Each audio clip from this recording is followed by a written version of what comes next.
Ravi de vous retrouver pour On se dit tout, l'émission qui déshabille les décideurs à la rencontre de celles et de ceux qui constituent notre paysage économique, des histoires, des destins, des parcours. Et j'accueille Jacques Adou. Bonjour Jacques. Arnaud. Comment ça va? Très bien, je vous remercie. DRH Dead and Red, on en parle avec lui, on va le découvrir aussi Jacques, parce qu'on le connaît mal. Allez, on se dit tout, c'est parti.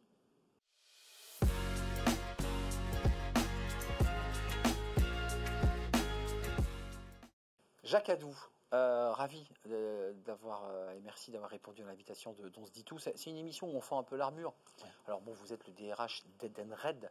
Alors aujourd'hui, ça se présente comme une carte, évidemment, qu'ont les salariés, parce que votre entreprise a signé ce contrat. Puis avec cette carte, on peut faire plein de choses.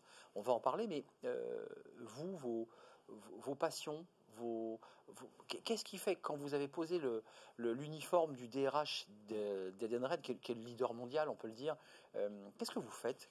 Comment vous ressourcez, vous? Bon, d'abord, je suis quelqu'un de passionné par mon travail, passionné par tout ce que je fais. Et puis, bon, voilà, j'ai de multiples pôles d'intérêt dans ma vie. Je suis un enfant du Sud-Ouest, vous l'avez reconnu. On l'entend un peu, c'est très agréable. Voilà, et je suis un fils de vigneron de Saint-Émilion. Voilà, donc j'ai une grande passion pour le vin. Ça, c'est un grand pôle d'intérêt pour moi. C'est les Saint-Émilion, qu'on soit précis, parce qu'il y a les canons. Vous êtes sur le Saint-Émilion. Alors, ma famille était exactement à Puisseguin-Saint-Émilion, mais j'avais un oncle à Saint-Émilion et un autre oncle à Pomerol. Donc, vous voyez, on était quand même pas trop mal fournis dans la famille pour les repas du dimanche. En parallèle, vous avez quelques vignes, comme beaucoup ont la passion des vignes. J'en ai eu jusqu'à récemment. Et puis, bon, les circonstances ont fait que la propriété a été vendue, mais ça fait partie un jour peut-être de revenir dans cet environnement, parce que je trouve que la culture de la vigne est quelque chose de fantastique. Ouais, j'ai baigné là-dedans toute mon enfance. Clairement. Et le vin reste le fruit du travail de l'homme et un des plus beaux fruits du travail de l'homme. Donc c'est vrai. C'est fantastique. Propriété, ça veut dire, j'imagine qu'il y avait des maîtres de chais, des ouvriers qui travaillaient, mais vous alliez aussi à la taille un peu. Moi, quand j'étais gamin, adolescent et même étudiant, j'étais très souvent dans la vigne avec mon père à l'aider pour certains travaux. Et puis il y avait les vendanges qui sont un moment extraordinaire. C'est mes frères avant moi, puis moi, je constituais les troupes avec mes amis, lycéens et puis après étudiants. Et c'était 10 jours de fête sous le soleil. On travaillait dur quand même, parce que le coupe à les raisins, c'était pas la machine, mais c'était une ambiance fantastique. Il produisait quoi, votre papa? Un Puisseguin-Saint-Émilion. Un Puisseguin, donc c'est parti des 4 satellites, ce qu'on appelle les satellites. Des 4 canons, Puisseguin, Lussac, Montagne-Saint-Georges. Et c'est effectivement le Puisseguin, c'est un vin très agréable. Revenons quand même à vous, parce que vous avez quitté les vignes. Vous avez fait Sciences Po, vous avez étudié des grandes écoles, et puis vous êtes devenu.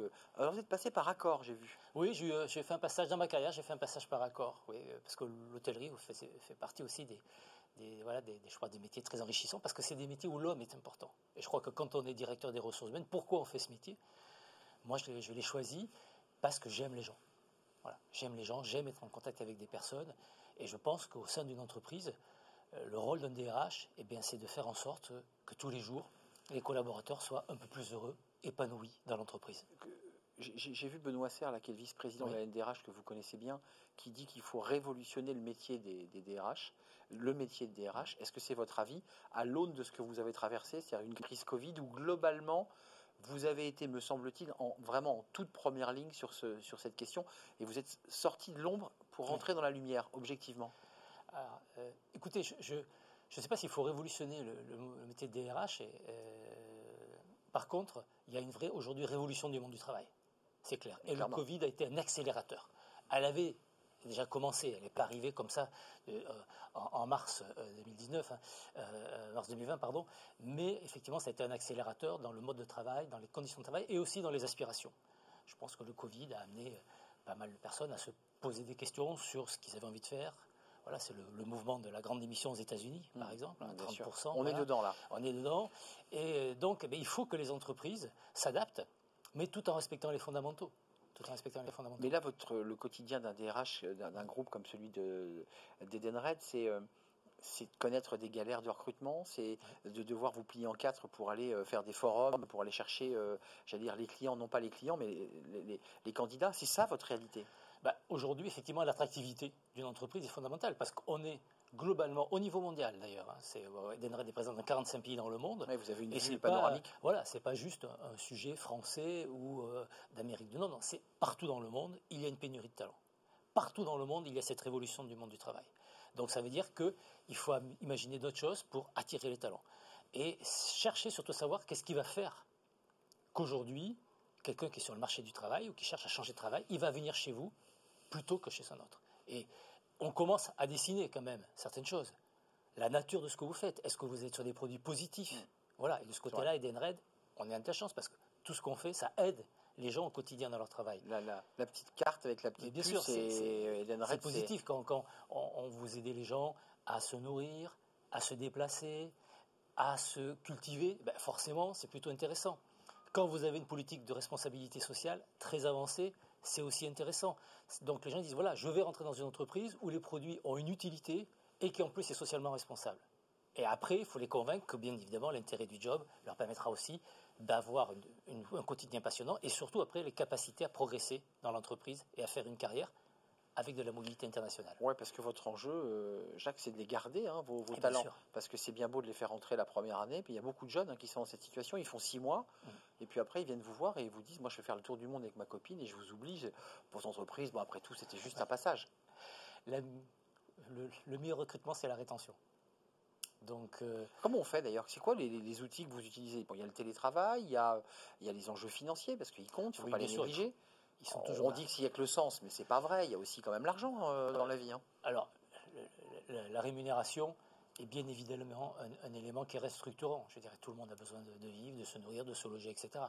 Après, il est peut-être plus prioritaire comme il a pu être à un moment. C'est-à-dire, je pense qu'il y a un équilibre. Il faut trouver un équilibre entre l'intérêt du poste, le sens que vous donnez à votre vie professionnelle, les aspects financiers, l'autonomie. Et je crois que c'est ça aussi. Ce dont ont besoin les gens aujourd'hui, c'est d'être responsabilisés. Ils n'ont pas envie d'être infantilisés dans leur quotidien. Donc ça leur donne des responsabilités, une possibilité de travail, de se passionner pour ce qu'ils font, et surtout des perspectives. Dire voilà, attends, on est là pour t'accompagner, pas pour 6 mois, pas pour un an, on était là pour t'accompagner dans le moyen et le long terme. Avant de passer aux questions que vous avez sélectionnées, la question du Collège de Paris et d'Anjaro, pour boucler la boucle, parce que je vous ai vu regarder comme ça un peu au loin en disant mais la propriété on l'a vendue, mais peut-être qu'il y a quand même chez vous un petit peu la tentation de Venise. Vous savez, c'est l'expression d'Alain Juppé qui voulait quitter la politique et qui se disait je vais partir à Venise écrire des livres. C'est quoi votre tentation de Venise à vous? Ma tentation de Venise, ce serait ça. Alors j'ai toujours une maison à Saint-Émilion, donc j'y reviens très souvent parce que j'ai besoin de me retrouver au milieu des vignes. Ouais, ça vous fait du bien ça. Ça me fait du bien, ça me fait beaucoup de bien. Et puis ça me fait aussi beaucoup de bien de retrouver dans mon village, de retrouver mes amis d'enfance qui sont charpentiers, bouchers, etc. La vraie vie, ouais. Ça me remet les pieds dans la glaise, comme on dit. Mais ça me sort du microcosme. La tentation de Venise, c'est au-delà de ça, parce que vous y êtes déjà. C'est de remettre les mains. C'est de remettre les mains, effectivement, de reprendre un sécateur. Et puis voilà, j'aimerais bien faire mon vin. Verser des paniers. J'aimerais bien faire mon vin parce que voilà, je trouve que c'est. Ah ouais. Être très près d'une cuve après les vendanges, le voir évoluer, tout ça parce que c'est un produit vivant le vin. Ah, bien sûr. C'est un produit vivant. Moi, j'ai toujours acheté beaucoup de bouteilles pour les années de naissance de mes filles, j'en ai 3, et c'est toujours un bonheur à chaque anniversaire d'ouvrir des 2001, des 2004, des 96, et c'est aussi pour les anniversaires de mon épouse puisque ma première passion, ça reste quand même mon épouse et mes 3 filles. 3 filles. 3 filles, oui. On passe aux questions justement du Collège de Paris et d'Anjaro. Commençons tout de suite par la question. Alors, Collège de Paris, vous n'allez pas être dépaysé parce que c'est votre cœur de métier. Question que vous avez sélectionnée, Jacques. C'est tout de suite.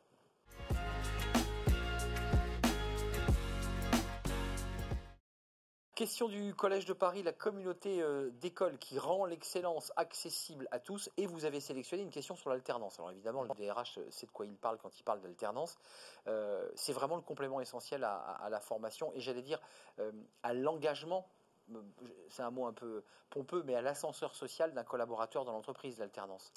Oui, et je crois que ça a quand même été une des grandes réussites à mettre au crédit du précédent quinquennat. C'est l'explosion du nombre d'alternants en France, parce qu'il y a eu une vraie politique volontariste d'aide à l'embauche. Vous l'avez fait, bien sûr, on a à peu près 200 alternants en France, voyez, donc c'est quelque chose, bien sûr, sur lequel on s'est engagé. Et puis c'est surtout l'élargissement du scope. Pendant longtemps, l'apprentissage, c'était sur des milieux plutôt manuels. Clairement. Aujourd'hui, l'apprentissage, ça va jusqu'à des doctorants. Je veux dire, enfin bon, donc on a de plus en plus d'étudiants qui font des cycles d'études supérieures, d'écoles de management, et les plus réputés, et qui viennent chercher de l'alternance. Pourquoi ? Parce que d'abord, c'est quand même le meilleur moyen pour rentrer dans l'entreprise, pour comprendre ce qu'on fait. Avant, c'était le stage.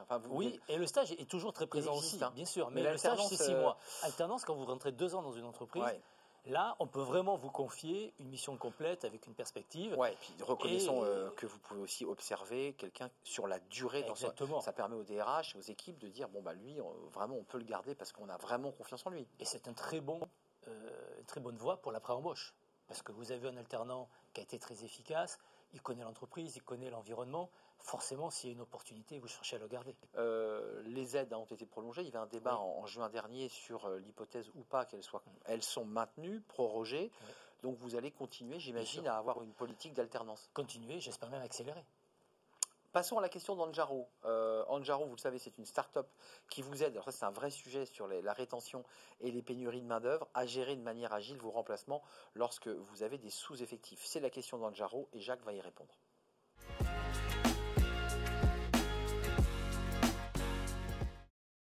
La guerre des talents, alors ça c'est la question d'Anjaro, on l'a évoqué, la façon dont vous battiez, on peut le dire, pour retenir les talents avec des outils, mais quand même qu'on en sache un tout petit peu plus sur Ndered, parce que la partie émergée, c'est la carte qu'on peut avoir dans le portefeuille, quand le midi on va manger, bon très bien, et dessus il y a marqué Ndered. C'est quoi les nouveaux métiers dont vous avez besoin parce qu'on voit que cette petite carte, elle peut tout faire, vous êtes en train d'inventer et de révolutionner le métier là. Oui, vous savez, Edenred est une fintech. Ben oui. Edenred a été le pionnier de la digitalisation dans le monde. On est leader mondial, alors c'est normal qu'un leader mondial d'ailleurs porte l'innovation. Et donc aujourd'hui, nous sommes une société digitale. Et les gens que l'on recherche, ils sont dans la technologie, dans le produit.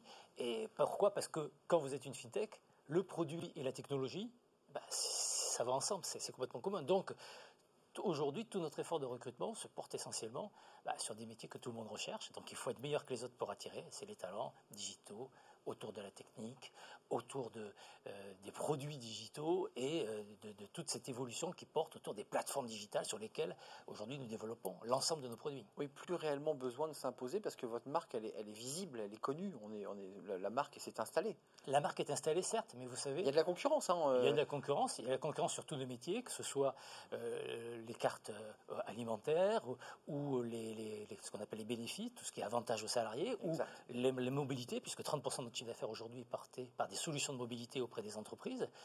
Mais vous savez, je crois que une fois de plus, vous restez leader quand vous êtes à la fois ambitieux et humble. Ambitieux parce que vous souhaitez continuer à vous développer et humble parce que tous les matins, quand vous vous réveillez, vous dites « Ok, je remets tout à zéro ». Et ça, c'est vraiment l'esprit Edenred.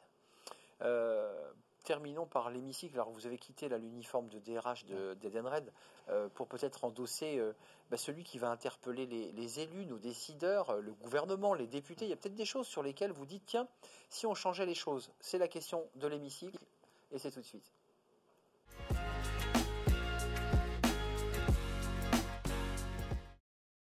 Jacques Hadou, la question de l'hémicycle, vous avez 1 minute pour vous exprimer face caméra et je suis persuadé qu'il y a plein de choses, vous qui avez une vue panoramique sur vos métiers, de transformation, de réforme, et on vous écoute. On a appris que les titres restaurants passaient de 39 à 18 euros. À un moment où on ne cesse de dire qu'il faut augmenter le pouvoir d'achat des Français, qu'un des problèmes des Français, c'est justement acheter des produits alimentaires sains, et qu'on sait très bien que la restauration est toujours même si ça reprend, est toujours dans une situation financière fragile et que les restaurateurs vont devoir, comme beaucoup d'autres entreprises, commencer à rembourser des prêts garantis par l'État. Donc, était-ce vraiment le meilleur moment pour diminuer le plafond du ticket restaurant ? Je pense que peut-être il aurait été opportun de réfléchir au contraire à maintenir bien évidemment les 39 euros et à déplafonner, je dirais aujourd'hui le titre, qui est à 11,39 €, il passer à 15 € en augmentant la défiscalisation, parce que n'oublions pas qu'aujourd'hui, pour une personne qui est au SMIC, avoir un ticket restaurant, ça lui permet de faire passer la part de son budget alimentaire de 16 à 8%. À un moment où c'est un sujet crucial pour la société, le pouvoir d'achat, l'alimentation, je crois qu'il y avait peut-être d'autres décisions à prendre. Merci Jacques Hadou. C'était pas un coup de gueule dit avec agressivité, mais c'était quand même un petit coup de gueule. Parce que effectivement, ça pose quelques difficultés, parce que c'est cette transformation, tout le monde était satisfait de ce passage à 38 €. Ouais.